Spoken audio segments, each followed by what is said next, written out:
آپ ہیں حضرت محمد سرور ہر دو سرا، آپ ہیں حضرت محمد سرور ہر دو سرا، آپ ہیں عرب و عجم جن و بشر کے پیشوا، آپ پر لاکھوں درود اور آپ پر لاکھوں سلام۔ 32ویں شعر میں شاعر رحمہ اللہ تعالی اونٹنی کے تیزی کے ساتھ حرکت کرنے کا ایک استعارہ اور کنایہ ذکر فرما رہے ہیں۔ شد النہاری ذراعا ایتل نصف قامت فجا وبہا نقد مساکیل۔ اس کا ترجمہ دیکھ لیں پھر اس کی تشریح کرتے ہیں۔ سخت دوپہر کے وقت بھی اس کے بازوؤں کی تیزی ادھیڑ عمر عورت کے بازوؤں کی تیزی کی طرح ہے، اور وہ عورت کھڑی ہے اور اس کو وہ عورتیں جواب دے رہی ہیں جن کے بچے زندہ نہ رہتے ہوں۔ ایک ایک لفظ کا ترجمہ دیکھ لیں پھر تشریح کرتے ہیں۔ شدہ اس کا مطلب ہوتا ہے بلند ہونا، النہار دن کو کہتے ہیں، دن کا بلند ہونا مطلب یہ ہے کہ گرمی کا وقت، اور ذراع یہ دو بازوؤں کو کہتے ہیں، ذراعانی تھا پھر یہ ذراع ہو گیا۔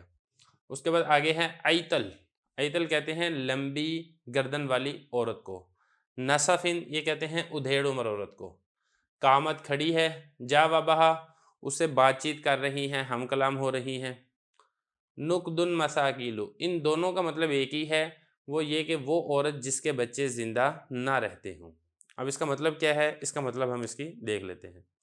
دیکھیں مطلب یہ ہے کہ یہ جو اونٹنی ہے میری دن کی سختی کے وقت، یعنی جس وقت دوپہر اپنی عروج کے اوپر ہوتی ہے، یہ اپنے ہاتھوں کو اتنی تیزی کے ساتھ حرکت دیتی ہے جیسے کہ وہ ادھیڑ عمر عورت اپنے ہاتھوں کو حرکت دیتی ہے، سینہ کو بھی کرتی ہے، اور وہ ماتم اور بین کرتے ہوئے اپنے آپ کو مارتی ہے، وہ ادھیڑ عمر عورت جس سے جب عورتیں ہم کلام ہوتی ہیں اور جس ادھیڑ عمر عورت کے بچے زندہ نہ رہتے ہوں۔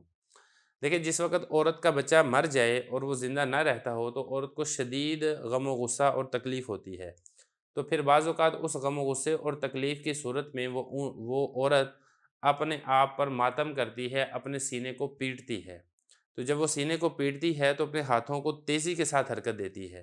تو بتایا کہ یہ جو میری اونٹنی ہے سخت گرمی اور سخت دوپہر کے وقت بھی یہ اپنے پاؤں کو اپنے ہاتھوں کو اتنی تیزی کے ساتھ حرکت دیتی ہے، مطلب بہت تیزی کے ساتھ چلتی ہے سخت گرمی میں بھی، گویا کہ اس کی حرکت مشابہ ہے اس عورت کی حرکت کی طرح جو اپنا سینہ پیٹ رہی ہو۔ تو یہاں پہ ایک سوال یہ پیدا ہوتا ہے کہ ادھیڑ عمر عورت کا ذکر کیوں کیا؟ تو اس کی وجہ یہ ہے کہ جو جوان عورت کا اگر بچہ مر جائے تو وہ شرم و حیا کی وجہ سے بعض اوقات خاموش رہتی ہے، سینہ کو بھی نہیں کرتی ہے، لیکن جو ادھیڑ عمر عورت ہوتی ہے وہ مصائب اور پریشانیاں جھیل جھیل کے وہ اس حالت کے پر پہنچ جاتی ہے کہ اس کے لیے اپنے آپ کو برداشت کرنا مشکل ہو جاتا ہے، اور وہ بہت زور و شور سے اپنے سینے کو پیٹتی ہے۔ تو یہ اس شعر کا مطلب ہے۔ دیکھیں جو یہ والا شعر ہے اور اسی طریقے سے اس سے پہلے 3 اشعار، ان چاروں اشعار کا خلاصہ یہ ہے کہ اس اونٹنی کو تیز رفتاری میں تشبیہ دی جا رہی ہے۔ مثال کے طور پہ پہلے ذکر کیا کہ وہ جو گرگٹ ہے وہ سخت گرمی میں جل جاتا ہے، اور جو ساربان ہے وہ اپنی سواریوں کو کہتا ہے کہ کچھ دیر آرام کر لو، گرمی بہت زیادہ سخت ہے، اور جو ٹڈیاں ہیں وہ گرمی کی وجہ سے آرام کرنا چاہتی ہیں، اپنے پروں کو پھڑ پھڑاتی ہیں لیکن پتھروں پر بیٹھ نہیں سکتی، اسی طریقے سے وہ جو عورت ہے اپنا سینہ پیٹتی ہے۔ یہ ساری کے ساری تشبیہات ایک ہی چیز میں ہے کہ جو اونٹنی ہے کہ سخت گرمی کی حالت میں بھی بہت تیز رفتاری کے ساتھ سفر کرتی ہے۔ 33ویں شعر میں بھی شاعر رحمہ اللہ تعالی اونٹنی کے تیز رفتاری سے حرکت کرنے کو بتا رہے ہیں۔ نواحۃ رخوۃ الضبعین لیس لها لما نعا بکرہ الناعون معقول۔ عبارت میں نے آپ کے سامنے پڑھ دی ہے، اب چلتے ہیں اس کے ترجمے کی طرف۔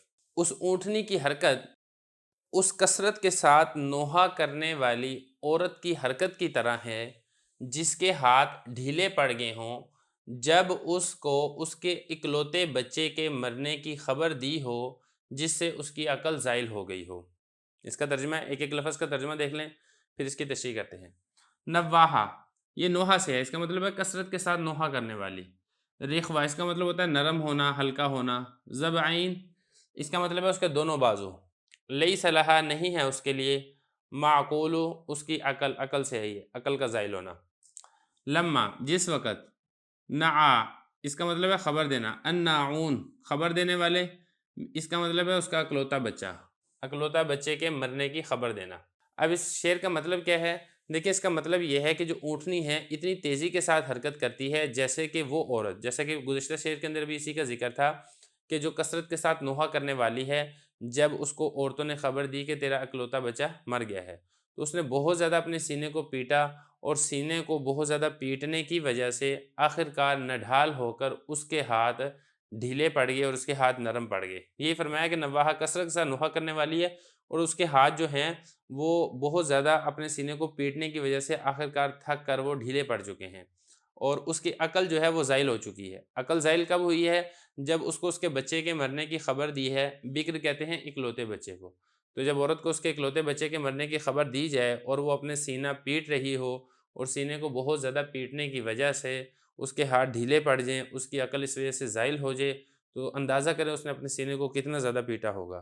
تو اسی سے آپ اندازہ کر لیں کہ یہ جو اونٹنی ہے سخت گرمی کے اندر بھی کتنی شدت اور کتنی تیزی کے ساتھ یہ لمبا سفر طے کرتی ہے۔ 34ویں شعر میں بھی شاعر اپنی اونٹنی کے تیز رفتاری سے سفر کرنے کو تشبیہ دے رہا ہے۔ تفر اللبان بکفیہا ومدرعوہا مشقق عن تراکیہا رعابیل، وہ عورت شدت غم کی وجہ سے اپنے گریبان کو چاک کرتی ہے اور اس کی قمیض اس کے سینے کے پاس سے پھٹی ہوئی ہے۔ اس کا ترجمہ ہے، پہلے تشبیہ بھی ذکر کرتے ہیں، پہلے آپ ایک ایک لفظ کو دیکھ لیں۔ دیکھیں اس میں پہلا لفظ ہے تفری، اس کا مطلب ہوتا ہے کاٹنا، اور اس کے بعد آگے ہے لبان، یہ کہتے ہیں سینے کو، اور کفیہا اپنے دونوں ہاتھوں سے، اور مدرع قمیص کوٹ، یہاں پر قمیض کا معنی ہے، اور اس کی قمیض مشققن، یہ اس کا مطلب ہوتا ہے پھٹا ہوا ہونا، اس کی قمیض پھٹی ہوئی ہے۔ ان تراکیہا، یہ ترکوا کی جمع ہے، اور ترکوا کہتے ہیں سینے کی یہ والی ہڈی، یہ جو ابری ہوئی ہڈی ہوتی ہے نا اس کو ترکوا کہتے ہیں، اس کی جمع ہے تراکی۔ اور رعابیل، یہ رعبولہ کی جمع ہے، اس کا مطلب ہوتا ہے بوسیدہ کپڑا، پھٹا ہوا کپڑا۔ اب اس میں لفظ کا ترجمہ دیکھ لیں آپ، پھر اس کی تشریح کرتے ہیں۔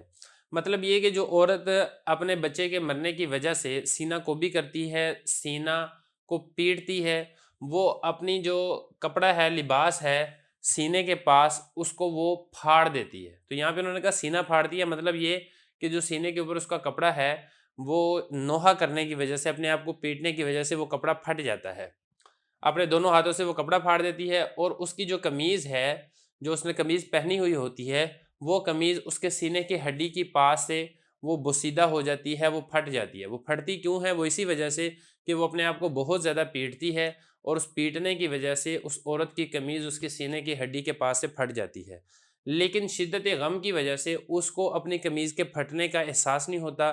اسی طرح شدت تکلیف کی وجہ سے جو اس کو بچے کے مرنے کی وجہ سے ہوتی ہے، جو اپنے آپ کو وہ جسمانی طور پر نقصان پہنچا رہی ہوتی ہے، اپنے آپ کو مار رہی ہوتی ہے، اس کو اس مارنے کا احساس نہیں ہوتا، اپنے کپڑے کے پھٹنے کا احساس نہیں ہوتا۔ بالکل اسی طریقے سے یہ جو اونٹنی ہے یہ بھی اتنی زیادہ تیز رفتاری سے سفر کرتی ہے کہ اس کو سخت گرمی کا احساس نہیں ہوتا، اس کو لمبے سفر کا احساس نہیں ہوتا، اس کو اسی طریقے سے سواریوں کے بوجھ کا بھی احساس اور پرواہ نہیں ہوتی ہے۔ 35ویں شعر میں حضرت کعب بن زہیر رضی اللہ عنہ اپنے متعلق ذکر فرما رہے ہیں کہ چغل خور مجھے یہ کہتے ہیں کہ تم ضرور قتل کیے جاؤ گے۔ شعر دیکھ لیں۔ یسأل الوشاة جنابیہا وقولہم انک یبن ابی سلمى لمقتول، ترجمہ دیکھ لیں اس کا۔ کوشش کرتے ہیں چغل خور اس کے ارد گرد، اور چغل خوروں کا یہ کہنا ہے کہ اے ابن ابو سلمہ تم ضرور قتل کیے جاؤ گے۔ اب ایک ایک لفظ کا ترجمہ دیکھ لیں، پھر اس کی تشریح کرتے ہیں۔ یسعی، اس کا مطلب ہوتا ہے دوڑنا، کوشش کرنا، دوڑتے ہیں یا کوشش کرتے ہیں۔ الوشات، یہ جمع ہے واشی کی، واشی کہتے ہیں چغل خور کو۔ اور جنابیہ، یہ جناب کی تثنیہ ہے، اس کا مطلب ہوتا ہے ارد گرد۔ وقولہم، اور ان کا کہنا ہے، انکا بے شک اے ابو سلمہ کے بیٹے، لمقتول تمہیں ضرور قتل کیا جائے گا۔ دیکھیے یہ جو قصیدہ جب شروع ہوا تھا اس میں شاعر حضرت کعب بن زہیر رضی اللہ عنہ نے پہلے محبوبہ سعاد کا ذکر کیا تھا، اس کی کچھ صفات ذکر کی تھیں، پھر یہ ذکر کیا تھا کہ وہ جو سعاد محبوبہ ہے وہ دور چلی گئی ہے۔ اس کے بعد آگے یہ ذکر کیا کہ اس سعاد محبوبہ تک نہیں کوئی پہنچا سکتا مگر تیز رفتار اونٹنی، وہی مجھے اپنی محبوبہ سعاد تک پہنچا سکتی ہے۔ پھر اس کے بعد آگے اس اونٹنی کی صفات ذکر کی کہ وہ اونٹنی ایسی ہے ایسی ہے ایسی ہے، اتنی تیز رفتاری سے دوڑتی ہے وغیرہ ذالکہ۔ اب یہاں سے اگر حضرت یہ فرما رہے ہیں کہ یہ جو چغل خور ہے یہ اس میری جو محبوبہ ہے سعاد، جس تک ویسے تو نہیں پہنچا جا سکتا تھا سوائے تیز رفتار اونٹنی کے، تو لیکن یہ جو چغل خور ہیں یہ کسی نہ کسی طریقے سے سعاد تک پہنچ گئے ہیں اور اس کے ارد گرد یہ دوڑ کے یہ والی بات کہہ رہے ہیں۔ کیا والی بات کہہ رہے ہیں؟ یہ والی کہ اے ابن ابی سلمہ، مطلب یہ کہ حضرت کعب بن زہیر، تجھے ضرور بضرور قتل کیا جائے گا۔